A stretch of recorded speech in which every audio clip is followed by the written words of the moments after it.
सुबह का नाश्ता तो बना दिया है, अब जल्दी से बर्तन भी धुल लूं, फिर जाकर के माँ से बात करूंगी। ये लो, माँ के फोन का नाम लिया कि माँ का फोन आ गया। हेलो, हाँ माँ, पहुँच गई आप हॉस्पिटल बाबूजी को लेकर? हाँ बेटा, पहुँच तो गई हूँ, पर इधर बहुत भीड़ है, मेरा तो अकेले जी घबराता है। फिर मैं आ जाऊँ क्या वहाँ हॉस्पिटल? अब बेटा तू इतने जल्दी कैसे आएगी? तेरा घर भी तो शहर के दूसरे छोर में है और हॉस्पिटल दूसरे छोर में। अब रहने दे, तेरे पिताजी का नंबर आता ही होगा, दिखाकर बस तेरे ही घर आ रहे हैं। हाँ माँ, आ जाइए, मैं आप लोगों के लिए खाना भी बनाकर तैयार रखूंगी।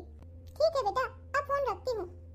मेरे माँ बाबूजी आ रहे हैं, ये बात तो मैंने अभी अपनी माँ जी को बताई ही नहीं है, एक बार उन्हें बता दूं पहले।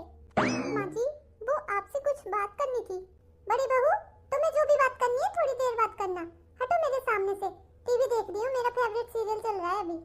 माँ जी, एक बार सुन तो लीजिए, जेठानी जी क्या कहना चाहती हैं, शायद कोई जरूरी बात हो। मेरे टीवी सीरियल से ज्यादा नहीं है, वो तो आधा घंटे का होता है, हटो, आधा घंटे बाद बात करना मुझसे। वो माँ जी, मेरे माँ बाबूजी आ रहे हैं, अभी दोपहर तक आ जाएंगे। बड़ी बहू रिया, क्या मतलब है तुम्हारे कहने का? तुम्हारे माँ बाबूजी आ रहे हैं, कहाँ आ रहे हैं? वो माँ जी, पिताजी की तबीयत कुछ ठीक नहीं थी ना, तो माँ जी हमारे शहर के बड़े डॉक्टर के पास दिखाने के लिए लाई हैं। अब जब इधर तक आई हैं, तो मैंने उन्हें फोन कर दिया था कि घर पर मिलके जाना, जब इधर तक आई हैं तो। तुम्हारी माँ को शर्म लिहाज है कि नहीं? अपनी बेटी के ससुराल आ जाएंगी। अरे कौन जाता है अपनी बेटी के ससुराल? माँ जी, आजकल तो सभी जाते हैं, तो इसमें कौन सी बड़ी बात है? हाँ, जाते होंगे सभी, पर मैं इन बातों को नहीं मानती। मैं तो भी पुराने रीति रिवाजों में भरोसा करती हूँ। तुम कोई बहाना नहीं कर सकती थी अपनी माँ को? जाकर हॉस्पिटल ही देखा थी पिताजी को, घर पर बुलाने की क्या जरूरत थी? माँ जी, मेरी माँ पहली बार इस शहर में आई है, अब ऐसा हो सकता है क्या कि घर पर बुलाए बिना उन्हें वापस भेज दूं? अब आप ये बता दीजिए कि नाश्ते में और दोपहर के खाने में क्या बनाना है? तुम्हारा जो मन चाहे वो बना लो, जैसे रोज बनाती हो। कुछ स्पेशल है क्या तुम मुझसे पूछ रही हो? वो माँ जी और बाबूजी के लिए भी खाना बनाना पड़ेगा ना, घर में सब्जी है नहीं तो मंगानी पड़ेगी, तभी तो कह रही हूँ। तो तुम्हारे माँ बाबूजी घर में आकर, अपनी बेटी के घर में आकर खाना खाएंगे? ओहो माँ जी, फिर वही बात, क्यों नहीं खा सकते वो अपनी बेटी के घर का खाना? अरे चले गए वो जमाने, आज के जमाने के हिसाब से चलना चाहिए अब तो। अरे राम रे राम, मैं तो ऐसा कभी ना करूँ, अपनी बेटी के ससुराल कभी ना जाऊँ, मैं तो उसके घर का पानी तक ना पीऊँ। तुम्हारे माँ बाप तो बड़े बेशरम हैं, जो बेटी के घर भी आ रहे हैं और तुम खाना बनाने के लिए भी कह रही हो। भाई देख लो, मैं तो नहीं इन चीजों में भरोसा करती हूँ। अगर तुम्हें करना है अपने माँ बाप के लिए तो दाल बना लो, रोटी बना लो, और क्या खाएंगे वो? अपने घर में कौन सा 56 व्यंजन खाते होंगे, इतने ही बना लो। माँ जी, बस इतना सा ही खाना? अरे जेठानी जी, खाने में 2 सूखी सब्जियां तो बना ही लेना, अकेली दाल भला अच्छी लगती है क्या? हाँ, जब मेरी बात माननी ही नहीं है तो क्यों आई हो तुम मेरे पास पूछने के लिए? जाओ अपनी जेठानी देवरानी से ही पूछ लो। अरे नहीं माँ जी, आप तो बुरा मान गई। ठीक है, मैं वही बना लूंगी जो आप कह रही हो, पर नाश्ते में क्या बनाऊं? नाश्ते में क्या बनाना है? नाश्ते में 2 कप चाय बना देना और साथ में नमकीन बिस्किट रख देना, पार्ले जी के रखे हैं ना। माँ जी, आप भूल गई क्या, जब आप मेरे घर गई थी, यानी कि अपनी समधन से मिलने के लिए, तो मेरी माँ ने आपका कितना अच्छा स्वागत सत्कार किया था, भूल गई हो क्या? कितने व्यंजन खाना बनाए थे और नाश्ते में तो इतनी वैरायटी रख दी थी कि आपको समझ में नहीं आ रहा था कि क्या खाएं क्या छोड़ दें। और कैसे धूमधाम से आपकी विदाई करी थी, पूरी 5 साड़ियाँ मिली थी, और जब आपकी समधन आपके घर में आ रही है तो सिर्फ चाय और नमकीन बिस्किट, बस इतना सा ही स्वागत होता है माँ जी आपके घर में। छोटी बहू, तुम बीच में मत पड़ो, तुम्हारे मायके की बात नहीं हो रही है। तुम्हारे मायके में और बड़ी बहू के मायके में जमीन आसमान का फर्क है, ठीक है ना? जब तुम्हारे मायके वाले आएंगे तो हम कर देंगे स्वागत सत्कार, लेकिन बड़ी बहू के मायके से तो आज तक कुछ ढंग का सामान भी नहीं आया है, तो इसके मायके वालों का कैसा स्वागत, कैसा सत्कार? वैसे तो उन्हें आना ही नहीं चाहिए था। ठीक है माँ जी, जब आप इतना कह रही हो तो मैं फोन करके मना कर देती हूँ, या फिर मैं खुद ही उनसे हॉस्पिटल में मिलाती हूँ। नहीं जाऊंगी तो माँ को बुरा लगेगा कि बेटी के ससुराल तक आए हैं और ना तो बेटी मिलने आई, ना दामाद, और ना ही उन्होंने घर पे बुलाया। जिस अस्पताल में तुम्हारी माँ दिखाने के लिए आई है ना, वो हमारे घर से दूसरे छोर पर है, जाने में पूरे 100 रुपए खर्च हो जाएंगे, फालतू का खर्चा क्यों करना है? अब जब वो अपना पैसा लगा कर आएंगे, किराया लगा कर आ रहे हैं, तो आ जाने दो। माँ जी, फिर तो आप रोशनी दीदी के घर कभी नहीं जाएंगी, उन्हें जरूरत पड़ेगी तो भी नहीं, आपको भी जरूरत पड़ेगी तो भी नहीं। हाँ नहीं जाऊंगी, क्यों जाऊं बेटी के घर? बेटी के घर का पानी पी के पाप लेना है क्या मुझे? मैं नहीं हूँ भाई आजकल के माता पिता की तरह जो अपने बेटी के ससुराल जाएं।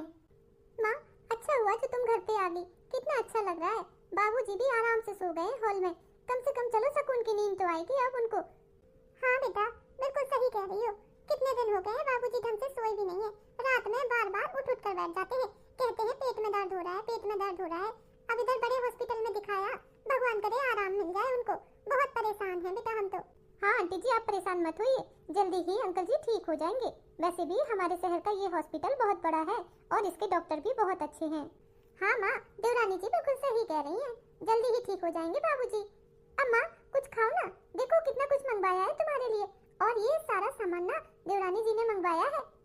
अरे बेटा ये सब सामान मंगवाने की क्या जरूरत थी, और वैसे भी बेटी के घर का खाना मुझे हजम नहीं होगा, मैं नहीं खाऊंगी ये सब, तुम रहने दो। मेरे बैग में ना पराठे बने पड़े हैं आलू के, वही दे दो, मैं वही खा लूंगी, बेटी के घर का नहीं खाऊंगी। अरे आंटी जी आप भी कैसी बातें करती हैं, अब गए वो जमाने जब बेटी के घर का नहीं खाते थे, अब तो सब एक दूसरे के घर आते जाते हैं, खाते पीते हैं, कोई बुराई नहीं होती है। हाँ बेटा तुम कह तो सही रही हो, लेकिन फिर भी मेरा मन नहीं करता है खाने का। तुम लोगों से मिल लिया यही बहुत है। शिखा मुझे आए 2 घंटे हो गए, तुम्हारी सास घर में है नहीं क्या? समधन जी कहाँ गई है, कहीं गई है क्या? घर पर नहीं है, मिली भी नहीं है, आवाज भी नहीं आ रही है उनकी तो। वो माँ वो क्या है ना कि माँ जी का सर दुख रहा था, वो अपने कमरे में आराम कर रही हैं, मैं उन्हें गई थी बुलाने, लेकिन उनका सर दुख रहा है, दवाई खा के लेटी हैं, कह रही थी जब आराम पड़ जाएगा तो आ जाएंगी आपसे मिलने के लिए। जेठानी जी मैं जाती हूँ माँ जी को लेने के लिए। आंटी जी आई हैं, कम से कम उनसे मिलना तो चाहिए। अब मैं देवरानी जी को कैसे बताऊं कि माँ जी तो मेरी माँ से मिलना ही नहीं चाहती है। कितनी मिन्नतें करी थी मैंने उनसे कमरे में जाकर के कि माँ जी आप मेरी माँ से बस 2 मिनट के लिए मिल लीजिए, वो मेरे घर तक आई है, अगर आप उनसे नहीं मिलेंगी तो उन्हें बहुत बुरा लगेगा। लेकिन नहीं, सर दर्द का बहाना करके अपने कमरे में आराम से लेटी हुई है। क्या हुआ जेठानी जी, क्या सोचने लगी? जाऊं मैं माँ जी को बुलाने, या फिर उन्होंने आपसे कहा था आ रही हैं? ठीक है बुला लो, शायद देवरानी जी के बुलाने से माँ जी आ जाएं। माँ जी ने तो ये भी नहीं पूछा कि उनके बाबूजी की तबीयत अब कैसी है। मैं अभी माँ जी को लेकर आती हूँ। अरे माँ जी आप इधर सोफे पे बैठकर टीवी देख रही हैं? जेठानी जी तो कह रही थी कि आपके सर में दर्द हो रहा है, कमरे में लेटी हुई हैं। हाँ हो रहा था मेरे सर में दर्द, दवाई खा ली तो अब ठीक हो गया, अब कमरे में ही बंद बैठी रहूं क्या? किसी के आने से कमरे में थोड़ी ना बंद हो जाऊंगी, ये मेरा घर है, जहाँ मेरा मन करेगा मैं उधर बैठूंगी, कोई रोक लेगा क्या मुझे बैठने से? अरे नहीं माँ जी कैसी बातें कर रही हैं, आप नहीं मिलेंगी क्या आंटी जी से? चलिए वो आपके बारे में पूछ भी रही थी कि माँ जी नहीं दिखाई दे रही हैं, एक बार आप उनसे मिल लीजिए। बस छोटी बहू अपनी लिमिट में रहो, मुझे किससे मिलना है किससे नहीं मिलना है ये मेरे ऊपर छोड़ दो, मुझे नहीं मिलना। ओहो माँ जी आप नहीं मिलेंगी तो आंटी जी को कितना बुरा लगेगा, और वो रोज रोज तो आती नहीं है, आपका ये व्यवहार सही नहीं है। अगर कभी आप रोशनी दीदी के घर जाओ और उनकी सास जी आपसे ना मिले तो आपको कैसा लगेगा? बिल्कुल अच्छा नहीं लगेगा ना, तो ऐसे ही जेठानी जी की माँ को भी। हाँ हाँ ज्यादा ज्ञान मत दो, जाओ आ रही हूँ। ठीक है माँ जी जल्दी आइएगा, मैंने आपकी भी चाय बनाकर रखी है, कहीं ठंडी ना हो जाए। बात बात पर मेरी बेटी पर पहुँच जाती है, जाकर देखती हूँ। अरे माँ जी आप इधर सोफे पे बैठकर टीवी देख रही हैं? जेठानी जी तो कह रही थी कि आपके सर में दर्द हो रहा है, कमरे में लेटी हुई हैं। हाँ हो रहा था मेरे सर में दर्द, दवाई खा ली तो अब ठीक हो गया, अब कमरे में ही बंद बैठी रहूं क्या? किसी के आने से कमरे में थोड़ी ना बंद हो जाऊंगी, ये मेरा घर है, जहाँ मेरा मन करेगा मैं उधर बैठूंगी, कोई रोक लेगा क्या मुझे बैठने से? आकांक्षा आ रही है ना समधन जी? हाँ हाँ आंटी जी आ रही है, मैंने बोल दिया है माँ जी को। आओ आकांक्षा बैठो। इतना सारा नाश्ता किसने मंगवाया है? समोसा भी, जलेबी भी, ढोकला भी, और ये फल भी काट दिए, कितने महंगे आते हैं फल। बताओ कहने को तो अस्पताल से आ रही है इसकी माँ, लेकिन कितना कुछ खाने के लिए बैठी है। लगता है अपने घर में कुछ खाने को नहीं मिलता, जो मेरे ही घर में खाने को आ गई सब कुछ। अरे समधन जी आओ आओ, कब से पूछ रही हूँ तुम्हारे बारे में, कहाँ थी? हाँ मैंने सोचा अपनी बेटी से बातें कर रही हो अकेले कमरे में बैठ के तो कर ही लो, मैं जाकर कबाब में हड्डी क्यों बनूं। माँ जी ऐसी तो कोई बात नहीं है, कि मुझे माँ से अकेले में बात करनी हो। अरे जो भी बात करनी हो सबके सामने ही कर लूंगी। वैसे एक बात कहें समदन जी। हाँ हाँ बोलो। कहने को तो आप अस्पताल से आई हैं। अस्पताल से आने के बाद इंसान से कुछ खाया नहीं जाता है, लेकिन आप तो देखो कैसी तेल चिकनाई की चीजें खाने के लिए बैठी हैं। एक बार मना भी नहीं किया कि बेटा इतना कुछ मत मंगाओ, क्यों फालतू में बर्बाद करना, मैं नहीं खाऊंगी तेल चिकनाई की चीजें, पेट खराब हो जाता है बुढ़ापे पे इन चीजों को खा के। और फिर बेटी के घर के पैसे खर्च कराना कहाँ की समझदारी है। मुझे तो लगा था आप बूढ़ी पुरानी है तो इन सारी चीजों को मानती होंगी। हाँ माँ जी, आपने सही कहा। आंटी जी बूढ़ी पुरानी है और पुरानी परंपराओं रीति रिवाजों को बहुत अच्छे से मानती है।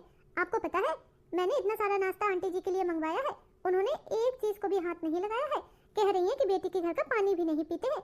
आपसे ऊपर भी है मानने वाली है तो। हाँ चंदन जी बिल्कुल सही कह रही हो, बेटी के घर का पानी भी नहीं पिया जाता, इसीलिए मैं अपना पानी और अपने आलू के पराठे साथ लाई हूँ। हाँ हाँ बिल्कुल सही किया आपने जो साथ लाई है। वैसे खाना भी नहीं चाहिए बेटी के घर का। और माँ जी अगर बेटी पैसे कमा रही हो, उसके ससुराल वालों का पैसा ना हो, तब भी नहीं खा सकती है क्या? तो कौन सा बड़ी बहू कमा रही है, नौकरी पे जाती है, पैसे कमाती है जो ये सब मंगाएगी? माँ जी जेठानी जी नहीं कमा रही है तो क्या हुआ, मैं तो कमा रही हूँ। और जेठानी जी का मायका मेरा भी तो मायका होता है, मैं भी तो माँ जी की बेटी लगती हूँ ना।